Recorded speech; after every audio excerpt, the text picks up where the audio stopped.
तीन चीजें और भी एक प्रस्ताव चल रहा है कि अभी हो सकता है कि सरकार ये फॉर्मेट जारी करे। पहला, अब जो नया प्रधान बनेगा वो 10वीं पास होना चाहिए। दूसरा, उसकी चल अचल संपत्ति का पूरा ब्यौरा देना होगा। तीसरा, वो 10वीं पास होना चाहिए। क्या आप इन तीनों बातों से सहमत है? और अब जो होगा, अगर एक प्रस्ताव पास हुआ, क्या आप इन तीनों चीजों में अपने आप को प्रमाणित कर पाएंगे? मैं अच्छा, एक बात है, ये तीनों चीजें अच्छी है या बुरी है? शिक्षा के हिसाब से अच्छी है। शिक्षा का होना बहुत जरूरी है जी। और शिक्षित ही आदमी कामयाब होता है, उसमें देश का विकास है पूरे। एक अच्छा पढ़ा लिखा आदमी देश का अच्छी बागडोर संभाल सकता है। बहुत अच्छी बात है। पहली बात से हमारे प्रधान जी सहमत है कि पढ़ा लिखा हुआ आदमी हमारे देश का होना चाहिए। जी, दूसरा आप कुछ कह रहे थे, चल अचल संपत्ति का पूरा ब्यौरा देना होगा, क्या उससे आप सहमत है? मैं सहमत हूं।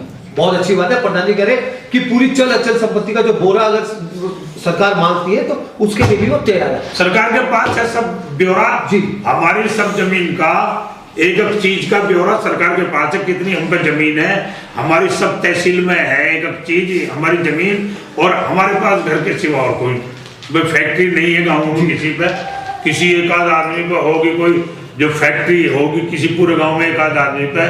सब खेती के ऊपर निर्भर है लोग।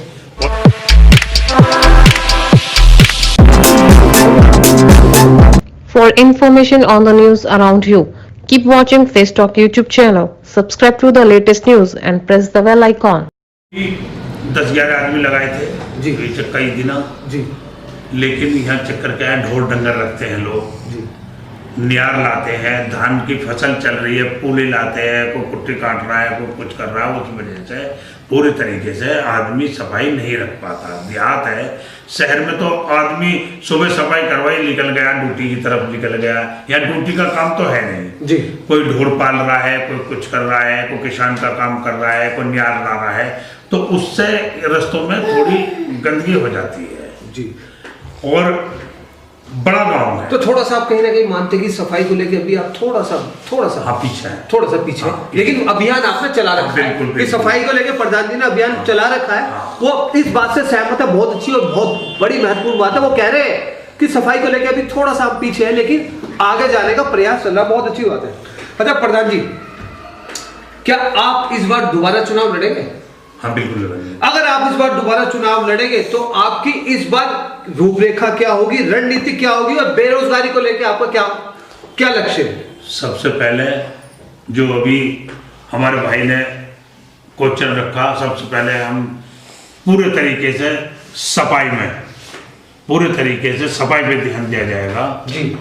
और बेरोजगारी तो जैसे भी लोग हैं, हमारे यहाँ फैक्ट्री एरिया है, काफी दिन बंद होने के बाद भी फैक्ट्री एरिया बंद होने के बाद लोगों ने अपनी तरफ से, जिसमें हम भी शामिल हैं, जैसी जिसने मदद जिसकी हो पाई, बाहर के आदमियों की भी, गांव के आदमी की जो गरीब करवाए, आटे से, चीनी से, दाल से, दूध से, सब ने एक दूसरे की मदद करके जो विपदा का देश में रहते हैं, प्रजातंत्र से ही हम कुर्सी पे हैं।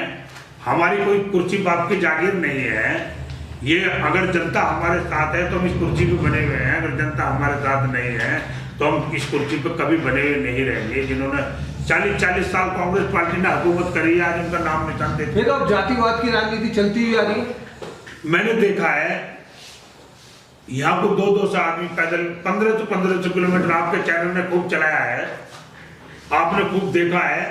1500 किलोमीटर हमारी बहन, हमारी माँ, हमारी बेटी, हमारी पोती, हमारे भाई, हमारे दादा, हमारे परदादा पैदल गए हैं 1500 किलोमीटर के सफर करके, पाँवों में छाले पड़ गए। हम इतने कट्टर नहीं हमें होना चाहिए। हमारे अंदर भी एक दिल है, हमारे अंदर भी एक दुख है, कलेजा है हमारे अंदर भी। सरकार कोई भी रही हो, सरकार किसी की भी रही हो, किसी की भी रहे, लेकिन हमें जनता के दुख को समझना चाहिए। सफर कर रहे हैं दोनों की दोनों। आपकी गाड़ी को लगा हुआ था बाहर चले गए। हाँ, मैंने जनरल साहब के साथ हूँ, एक हमारे यहाँ विधायक हैं धर्मेश तोमर साहब, मैं बहुत काफी लंबा समय से उनके साथ, उन्हीं के साथ राजनीति में सेवा करता हूँ लोगों की, उन्हीं के साथ रहता हूँ। इसलिए मैं भारतीय जनता पार्टी का वोटर हूँ और भारतीय जनता पार्टी मैंने जनरल साहब जो हमारे मदरसा है, MP साहब ने, उन्हीं को मैंने चुनाव दिलाया। उन्हीं के इसके साथ अंदर मैंने उनकी और आने वाले समय में उन्हीं के साथ रहूंगा। आपकी गाड़ी का पता नहीं आपका निजी व्यवसाय क्या है? मैंने जनरल निजी काम के मेरी साथ हूँ। दादा ने मेरे पास जमीन उम्र दिया साहब है। जी। मैं बहुत काफी लंबी खेती का काम के करता साथ हूँ। खेती उन्हीं का के काम साथ करता हूँ। राजनीति में और सेवा तुम्हारे करता हूँ। लोगों की दुआ से मेरा गुजारा बिल्कुल ठीक है, कोई इस तरह की दिक्कत नहीं है। क्या आप हमारे चैनल के माध्यम से कैमरे हमारे विचार आपके फेस वार्ता चैनल जो हमारा चैनल है, क्या आप जनता से कुछ कहना चाहेंगे किसी भी संदेश को लेके, कोरोना को लेके या आने वाले चुनाव को लेके, कोई ऐसी बात जो आप हमारे चैनल के माध्यम से जनता के बीच में रख सकते हैं? देखो, मैं जनता से बड़ा नहीं हूँ, जी न जनता के फैसले से बड़ा हूँ। जी। जनता जो चुनाव आ रहा है ग्राम पंचायत का, अगर मैंने अच्छा काम गांव के लिए करा है तो मुझे चुने। अगर मैंने अच्छा काम गांव के लिए नहीं करा है